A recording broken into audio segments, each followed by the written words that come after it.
Okay, so let's finish up entomology. So I've mentioned this several times during the lecture, but remember the blowfly, or what we call the common domestic housefly, is always the first to arrive at the crime scene. Okay, so let's call the crime scene, a deceased body. So, however, there are many different species of blowfly, and so the first species could arrive maybe 30 minutes after death, and then a second species might arrive 2 hours after death. Okay, they all have their preference of when they want to arrive at the dead body. And so what the entomologist has to do is basically collect evidence and then try to figure out what species they are. And from that, using also environmental data, then they can determine the time frame of when they arrived, and then that can help pinpoint the time since death. So the way the blowfly life cycle works is mom fly is going to arrive. She's going to lay a whole bunch of eggs on moist areas of the body. Those are going to hatch into larvae, or what we call maggots. The maggots are going to go through 3 different stages between molts. These are referred to as instars. And when the maggots are finally full grown, then they are actually going to migrate away from the body to a cooler area. So perhaps, in the soil, or at least away from, the body, because decomposition can kick off a whole bunch of heat. And then that's where we're going to go through, become a pupa. And then from that pupa casing, the adult fly is going to emerge.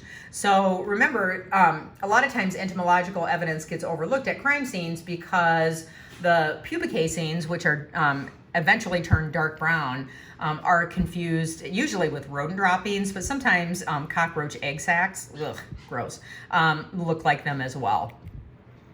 So remember that flies are going to be attracted to moist areas of the body. So anything with a mucous membrane, like nose, eyes, mouth, etc., or any place where there's blood. So for example, here, this individual has a bloody wound to the nose. And so the eggs were actually deposited where the blood was. So here are the different stages. So this is the largest instar of maggot. This is the one that's going to migrate away from the body. Eventually, it's going to form a pupa casing, and then inside here is where the larvae is then going through the developmental changes, and out of this, this will basically hatch or break open, and then you have an adult fly. So that is the life cycle. So, don't memorize these time frames, but basically what happens is, mom comes and lays the eggs, takes about a day, roughly 23 hours to hatch into the first instar, which is the smallest. And then as it gets bigger, remember, because they have an exoskeleton, they have to go through a molt. So you have a molt here that's about a day. Here's the second instar, which is, an intermediate size. Go through another molt. Here's the third instar, which is the largest maggot. And then when the third instar is full, then it's going to migrate to a cooler area. Now this can be away from the body. It could also be in pockets or creases of clothing, if that is at a cooler temperature. And so, you have roughly series of days, and then the adult fly will emerge. So when we talked about death investigation, remember I kept mentioning the term ambient, and specifically ambient temperature, which means the temperature of the surroundings. That becomes incredibly important in entomology too, okay? Because if the temperatures aren't warm enough and the insects aren't active, you're not going to see colonization of that body. Another thing that can be important is looking at the color of the actual pupa casing. So when the third instar has moved away from the body and it's just starting to develop the pupa, it's going to be kind of a light brown tan color. And when you see the ones that are actually really dark brown, that indicates, they've been there for at least 3 or 4 days. So that can help indicate what stage of the life cycle you're at as well. But remember, ambient temperature and really the ambient environment is super important to entomology. Okay, so for example, if we look here, we see pupa casings, we see different sizes of maggots, and most likely these are a mixture of different species as well. So, when you watch the entomology case video, it's going to seem like, oh, here, we're going to give you this little package that maybe has a couple of maggots in it, and boom, the answer is going to be right there. It's not that easy. So the entomologist has to take these maggots, grow them up to adulthood. That's the only way that they can tell what species it is. And then they can start factoring other data, like environmental data near where the body was found. Okay, so once the flies are all done, first of all, that means that basically that body is in full-blown decomp, okay? Because once it turns into carrion, if you remember that definition from the previous video, flies aren't going to be attracted to it anymore. And now here come the beetles, okay? And specifically carrion beetles. So beetles are only attracted to the body when it is carrion or, really, really highly decomposed flesh. So beetle larvae also are very worm-like. If you look at them from a distance, they tend to look like blowfly larvae. However, they're pretty easy to tell apart pretty quickly because beetle larvae are actually going to have legs, and they have kind of these little, whiskers that are at the top of their heads, whereas a blowfly maggot is, it really looks like a worm, doesn't have legs, doesn't have any type of head parts as well. Okay, so here are some typical carrion beetles. This one. And a lot of times, actually, these are used in museums. So, for example, if an animal specimen is found and you want to remove all the flesh from it, a lot of times at museums, they'll take that specimen and they'll put it in a fish tank with a whole bunch of carrion beetles. And, within a couple of weeks, you have a perfectly clean skeleton. So they're really good at getting rid of that tissue. Other species may come in with the beetle. So if we take this beetle and we flip him on his back, these are not little baby beetles. These are actually just mites that are kind of hitching a ride on the belly of the beetle. So they can bring along different species as well.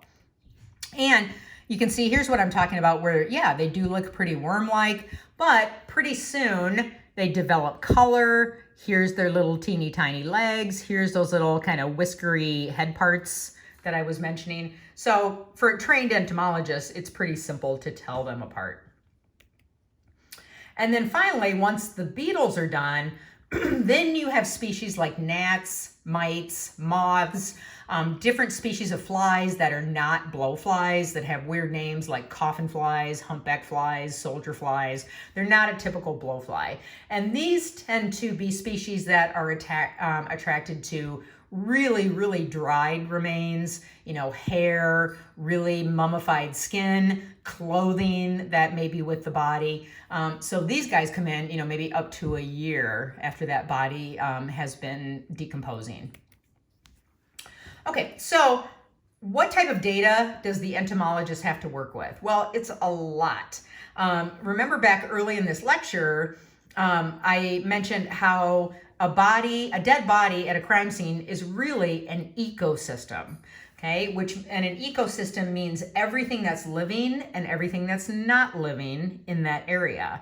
And so the entomologist has to care about the ambient air temperature, okay? So the air temperature surrounding the body. They actually will take a thermometer and measure a maggot mass, okay? So if you've ever seen a dead animal and there's a whole bunch of maggots on it, that maggot mass is actually super metabolically active and the temperature increases a lot. And so an entomologist can stick a thermometer in there and be able to approximate how many maggots are there. One thing that's interesting, which I kind of found out the hard way working a case, was that maggots don't like to be disturbed. So, those of you going into law enforcement, and it's always the rookies that have to, try to remove the really decomposed body with maggots. Keep your mouths closed when you're moving that body, because when you disturb a maggot mass, oftentimes they will actually pop like popcorn and come up in the air. So yeah, keep your mouth closed. They also care about the ground surface temperature, all these different temperatures, you know, the temperature where the body meets the ground, the soil directly under the body. And then they want to also, and this is an outdoor scene, okay, they want to look at weather data. Now, they're not going to know where this body is found, so obviously you can't usually put, you know, a rain gauge or anything right there, but luckily you can go to the National Weather Service and download data at a weather collection site that's nearest the location of where the body is discovered. And you want to do that 1 to 2 weeks before the body was discovered because, you know, it may have been there by then, and then up to 5 days after the body is discovered. So here's an example of the maggot mass. Okay, so if you look at this, you know, and you'll, when you watch the entomology case video, you'll see some serious maggot masses.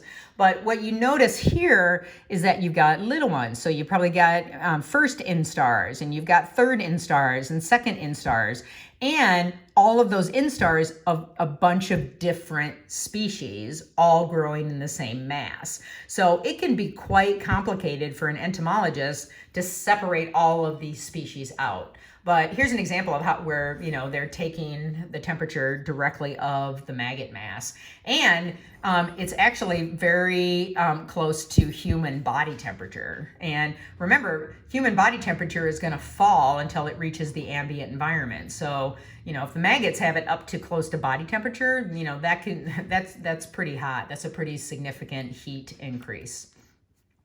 So other things that are important, the type of habitat.